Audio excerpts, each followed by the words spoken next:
Video को skip मत कीजिएगा, मेरी बात ज़रा ध्यान से सुन लीजिए।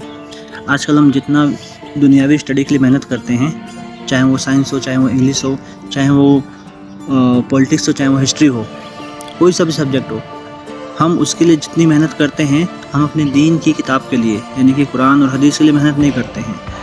और आपको पता है, जिस दिन हमने कुरान और हदीस यानी कि इस्लाम की बुनियादी चीज़ों पे और इस्लाम की तालीम पे फोकस कर लिया ना, वो दिन वो सारे सब्जेक्ट हमारे लिए आसान हो जाएंगे। पता है क्यों?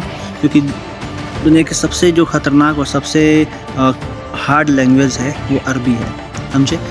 और इस्लाम जो है हमारा, अक्सर कुरान जो है हमारा अरबी में आया है, समझे। जब हम अरबी को फोकस से पढ़ेंगे और उसको समझेंगे तो हमारा जो माइंड है वो ज़्यादा एग्रेसिव होगा और ज़्यादा काम वाला हो जाएगा, समझे। आप एक बार अमल करके देखिए, दिन की बातों को ज़्यादा जब फोकस करेंगे ना, तो आपको ऐसा लगेगा, मतलब दिल में ही सोच आएगी कि कहीं ऐसा ना हो कि मैं बाकी तालीमात भूल ना जाऊँ। हालांकि ऐसा नहीं है। मैंने अपनी ज़िंदगी में प्रैक्टिकली किया है कि जब मैं दीन को पढ़ता हूँ ना, तो बाकी जो अदर सब्जेक्ट है वो मेरे लिए आसान हो जाते हैं, समझे।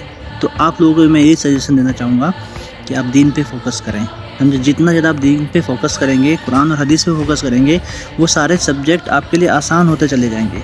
और एक तरफ अगर सिर्फ उस सब्जेक्ट पे फोकस करेंगे तो आपको बहुत ज़्यादा मेहनत करनी पड़ेगी। मैं ये नहीं कह रहा हूँ कि मतलब आपसे नहीं हो पाएगा, आपको बहुत मेहनत करनी पड़ेगी। और आगे चल के ऐसा भी हो सकता है कि मतलब उसमें आप हार जाएँ, उसके अंदर आप बहुत पीछे चलेंगे। लेकिन और आप दीन पे फोकस करेंगे, समझे, कुरान पे फोकस करेंगे, तो आपके लिए वो सारे सब्जेक्ट आसान होते चले जाएंगे। एक बार इसको प्रैक्टिकल करके देखें। पता है क्यों?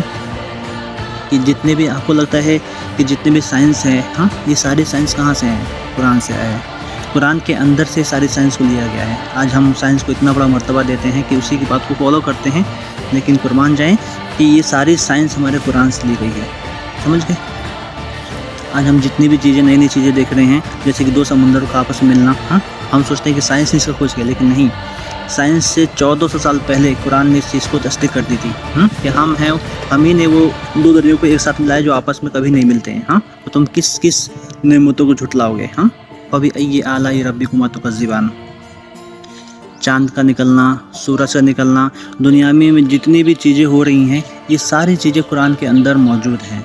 हम ढूंढने वाले तो बने कम से कम, कुरान से सीखना तो सीखे तो कम से कम। याद रखें, जिस दिन हमने कुरान की तालीम को सबसे टॉप पे रख लिया ना, उस दिन हमारे लिए दुनिया की सारी तालीम हमारे लिए आसान हो जाएगी। ये मेरा ईमान है और मेरा खुद का प्रैक्टिकल किया हुआ है।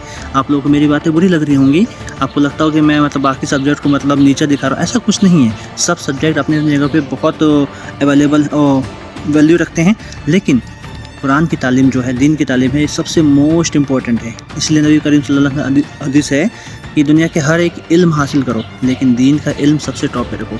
ये ऐसी थोड़ी ना कह दिया नबी पाक सल्लल्लाहु अलैहि वसल्लम। वो जानते हैं कि दुनिया में हर चीज़ करनी चाहिए, हर एक इल्म हासिल करना चाहिए, लेकिन जब तक हम दीन का इल्म हासिल नहीं करेंगे, तब तक हमारे लिए वो सारी नॉलेज फीकी पड़ जाएगी। और जिस दिन हमने दीन का इल्म हासिल कर लिया, उसके बाद क्या होगा, वो सारे सब्जेक्ट और सारे जितने भी तालीम है वो हमारे लिए आसान होते चले जाएंगे।